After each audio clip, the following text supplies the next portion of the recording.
नमस्कार साथियों, आपके अपने YouTube चैनल महरिया क्लासेज पर मैं योगेश महरिया लेकर आया हूँ योजना की एक श्रृंखला। और उसी श्रृंखला के अंतर्गत आज हम एक नई योजना के बारे में बात करने वाले हैं। एग्ज़ाम के दृष्टिकोण से आपके जितने भी सवाल बनते हैं उन सभी को कवर करते हुए टू द पॉइंट हम बात करने वाले हैं। तो चलिए बिना किसी औपचारिकता के शुरू करते हैं। आज की योजना का नाम है मुख्यमंत्री कन्यादान योजना। इस योजना का जो पूर्व नाम था वो था सहयोग एवं उपहार योजना। ठीक है साथियों, यदि हम बात करें यहाँ पर तो इस योजना के अंतर्गत क्या होता है कि कुछ अनुदान राशि या सहायता राशि प्रदान की जाती है मुख्यमंत्री महोदय के द्वारा कन्यादान के रूप में। अब वो कौन सी राशि होगी, किसे प्रदान की जाएगी, उसका हम यहाँ पर जिक्र या वर्णन हम पढ़ेंगे। देखो, सबसे पहले SC ST यानी कि अनुसूचित जाति, अनुसूचित जनजाति और अल्पसंख्यक वर्ग यानी कि जो हम बात करें माइनॉरिटी जो होता है उसके जो BPL परिवार हैं उन परिवारों की 18 वर्ष से अधिक आयु की जितनी भी लड़कियां हैं उनका विवाह होने पर हम बात करें उपहार स्वरूप या कन्यादान के रूप में 31,000 रुपये सहायता राशि प्रदान की जाती है। कितनी? 31,000 रुपये। साथ ही में यदि लड़की ने 10वीं पास कर रखा है तो उसको 10,000 रुपये अतिरिक्त सहायता प्रदान की जाती है। कितनी? 10,000 रुपये अतिरिक्त सहायता प्रदान की जाती है।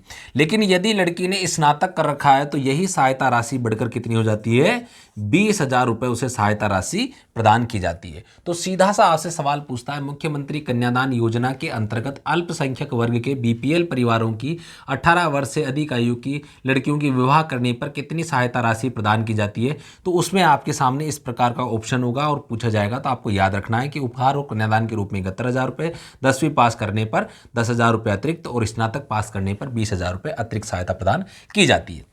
लेकिन साथ ही में अब हम बात करें इन जो श्रेणियों को छोड़कर, इन 3 श्रेणियां जो BPL परिवार की, इन्हें छोड़कर अन्य जितनी भी श्रेणियां हैं और जो BPL परिवार इससे संबंधित है उन सभी को, साथ में अंत्योदय परिवार, आस्था कार्ड धारक, अभी मैंने बात की थी आस्था कार्ड धारक कौन है, ऐसे परिवार जिनमें 2 या 2 से अधिक व्यक्ति 40% अधिक जो विकलांग हैं, दिव्यांग हैं, उन्हें आस्था कार्ड जारी किया जाता है जिस कार्ड के माध्यम से उन्हें BPL श्रेणी के समान सुविधाएं उपलब्ध होती है।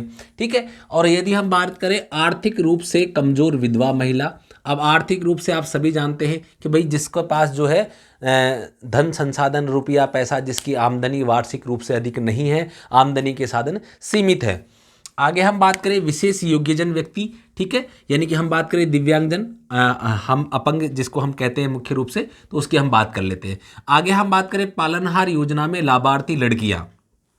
ठीक है साथियों, पालनहार योजना में लाभार्थी जो लड़कियां हैं वे, अब देखो पालनहार योजना अभी इसको हम पढ़ेंगे, हमने पढ़ी नहीं है। पालनहार योजना में 0 से 6 वर्ष तक 500 रुपये और 6 से लेकर 18 वर्ष तक 1,000 रुपये प्रदान किए जाते हैं। अब उसमें कोई लड़कियां हैं वे, उनको जो यहाँ पर इस योजना का लाभ दिया जाएगा। साथ ही में महिला खिलाड़ियों को स्वयं के विवाह पर भी, सबसे इंपॉर्टेंट बात इस एक्ट के अंदर, हम माफ कीजिएगा, इस योजना के अंतर्गत यदि कोई है तो वो है महिला खिलाड़ियों के स्वयं के विवाह पर भी उपहार स्वरूप कितने रुपए दिए जाते हैं? सरकार के द्वारा 21,000 रुपये यहाँ पर कन्यादान योजना के अंतर्गत प्रदान किए जाते हैं। साथ में वही 10वीं पास करने पर 10,000 रुपये अतिरिक्त, कितने?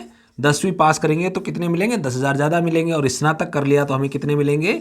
20,000 रुपये अतिरिक्त मिलेंगे इन परिवारों की जो लड़कियां हैं जो 18 वर्ष की आयु पूर्ण कर चुकी हैं और जिनका यदि विवाह किया जाता है तो उस समय ये सहायता राशि प्रदान की जाती है।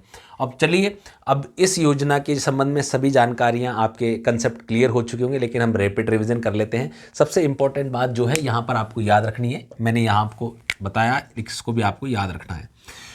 मुख्यमंत्री कन्यादान योजना का पूर्व नाम क्या है? सीधा सा सवाल पूछ लेगा तो सहयोग और उपहार योजना है। साथ ही में SC ST और अल्पसंख्यक वर्ग यानी कि 3 ही आपको इस विशेषता याद रखना है। इन 3 वर्गों का जो BPL श्रेणी के परिवार हैं उन्हीं को जो है 31,000 रुपये दिया जाएगा, बाकी सबको 21,000 रुपये। और महिला खिलाड़ियों के स्वयं के विवाह पर भी 21,000 रुपये, 10वीं पास करने पर दोनों को समान 10,000 रुपये और स्नातक करने पर दोनों को समान रूप से 20,000 रुपये दिए जाते हैं अतिरिक्त सहायता राशि के रूप में। चलिए साथियों, इसी के साथ मैं आप सभी से विदा लेता हूं। एक नई योजना लेकर मैं पुनः उपस्थित होऊंगा, लेकिन आप चैनल को सब्सक्राइब करना ना भूलें। तो चलिए मैं आप सभी से विदा लेता हूं। जय हिंद, जय भारत।